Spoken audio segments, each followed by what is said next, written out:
lagi sama Bu Kaibrewo. Untuk video kali ini saya akan share alat hand tool saya dan cara penggunaannya. Akan saya perkenalkan secara general, secara keseluruhan alat apa aja yang saya gunakan. Dan video ini akan saya bikin berseri. Nanti akan saya buat cara penggunaan handplane ini secara detail seperti apa, nama-namanya seperti apa aja. Nah, yang pertama ini adalah handplane. Banyak koleksi saya untuk pasrah ya, atau handplane. Kalau orang Jawa nyebutnya sugu. Ini model lama, model pada umumnya yang ada di Indonesia, tapi cuma handle-nya saya lepas.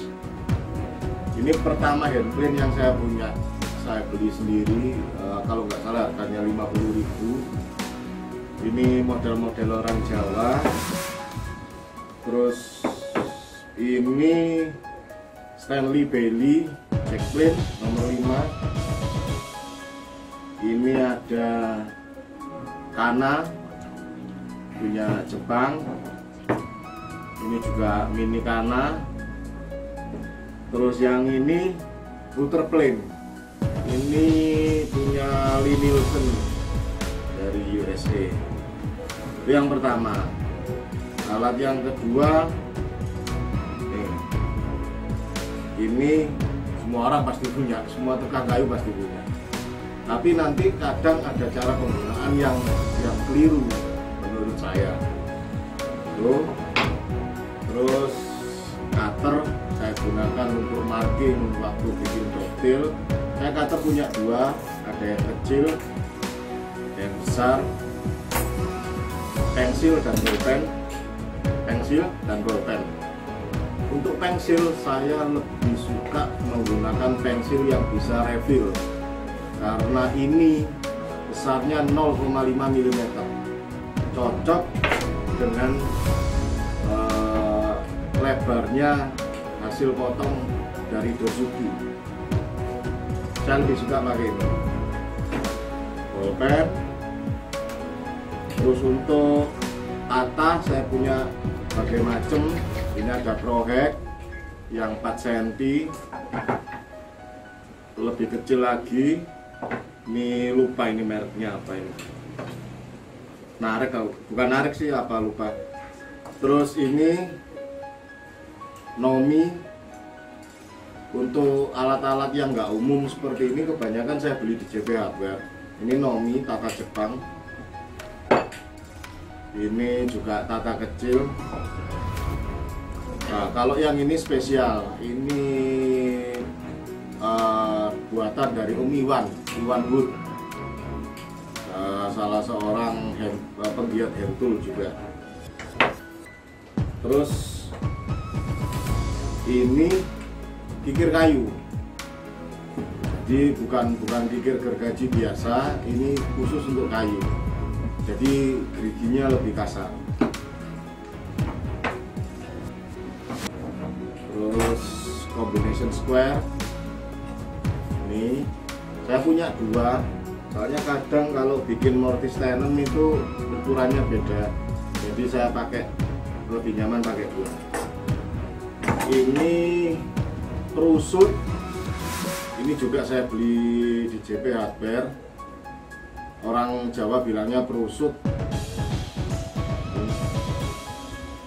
tapi kalau orang Barat bilangnya marking gauge yang dari besi. Siku L biasa. Terus ini jangka sorong. Ini juga saya gunakan karena kalau bikin join seperti mortise tenon kadang perlu presisi. Nah, kalau yang ini namanya protractor. Ini untuk nyari sudut. Bisa kita lihat, misalnya kalau ada sambungan yang sudutnya kita harus ukur pakai ini. Terus kalau yang ini sliding T-bevel. saya banyak menggunakan ini kalau menentukan sudut dari ini apa namanya dovetail. Jadi ini, nah ini bisa kita atur sudutnya, sliding bevel. Sekarang kita masuk ke alat potong. Alat potong saya ada berbagai macam. Ini ada gergaji pertama saya. Gergaji ini menemani saya banyak kerjaan. Ini sampai habis. Jarang saya gunakan sekarang karena saya nyaman menggunakan ini. Ini adalah gergaji Jepang. Ini mereknya Gebucho. Jenisnya Ryoba karena memiliki dua mata. Yang matanya yang halus ini untuk cross cut atau potong, terus matanya yang lebar ini untuk belah. Terus kalau yang ini yang aneh ini namanya Dosuki, jenisnya Dosuki, sama mereknya Gebucho. Kalau ini spesial saya gunakan untuk bikin join seperti mortise tenon, lain-lain, potong untuk komiko juga. Dan yang terakhir ini saya gunakan untuk potong sisa di dovetail ekor burung. Kemudian masuk ke alat ukur. Tidak ada yang spesial alat ukur ya. Saya ini sen, beli di toko bangunan banyak. Ini juga Stanley yang 8 meter. Terus masuk ke ini adalah alat untuk asah. Saya sarankan jika jenengan ingin memulai pekerjaan hand tool, saya sarankan belilah alat asah yang saya sarankan jika jenengan mau main hand tool, belilah alat asah sebaik mungkin. Walaupun mahal, saya sarankan beli karena ini hal yang paling penting.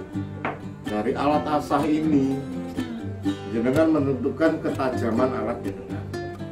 Di situ menentukan kerja kita juga. Jadi di sini untuk awalan saya biasanya pakai diamond stone. Ini yang plate ya, tebel ini. Ini saya beli di JP Hardware. Biasanya saya gunakan yang mulai grade 1000, terus naik ke 5000, naik lagi ke 8000, dan terakhir ini pecah ini. Kemarin kena musibah jatuh jadi pecah. Ini second yang grade 12.000 untuk finishing. Kalau kisaran harganya ini lupa saya, sekitar 2 sekian lah. Kalau yang ini murah. Ini saya beli di orang jual pinggir jalan. Jadi kalau jenengan mau main hand tool, misalnya jenengan punya alat yang umum, yang seadanya, jadi kayak gergaji ini, pasrah ini, tatah juga, tatah biasa, itu masih bisa jenengan bikin prapon. Nah, nanti dari berbagai episode yang saya bikin ini, nanti jenengan bisa memilah. Oh, saya yang alat yang punya apa? Oh, jadi kegunaannya seperti ini, caranya seperti ini. Nah, sedangkan di depan kita ini ada beberapa alat. Ini alat saya bikin sendiri, bikinan sendiri. Ini jig untuk, ini namanya shooting board. Ini untuk meratakan. Kadang kalau seperti ini habis kita potong menggunakan gergaji dia kasar atau tangan kita masih kurang terbiasa, jadi tidak 90 derajat, tidak siku, kita ratakan pakai jig ini. Sedangkan kalau yang kecil-kecil ini jig untuk bikin komiko, ini untuk isian komikonya. Ini saya ada beberapa sudut, ada 22, terus 67,5, 45 derajat, ini 45. Ini penting untuk bikin komiko. Sedangkan jig yang ini dulu saya sering gunakan, tapi sekarang saya lebih suka pakai bevel, T-bevel ini. Ini jig untuk dovetail, jadi bisa bikin sendiri. Ini untuk sudut yang kecil, itu untuk kayu yang lunak. Jadi kalau kayu lunak sudutnya kecil, sedangkan kalau kayu keras sudutnya besar lah masalah. Terus kalau yang ini shooting board, tapi untuk yang meter, yang potong 45 derajat. Jadi fungsinya seperti ini. Ini hand plane. Nah, ini untuk motong sudut 45 derajat.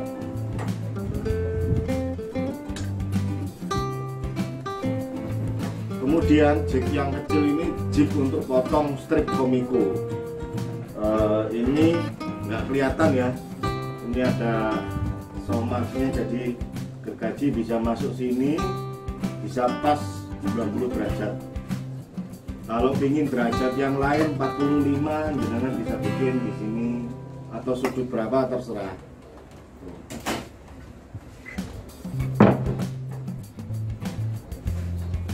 Nah, itu dulur sekelumit tentang alat-alat hand tool yang saya punya. Mungkin ada yang aneh bagi jenengan, tapi menurut saya beli contohnya seperti ini, kan ada gergaji yang biasa, bang, kenapa kok pakai gergaji seperti itu?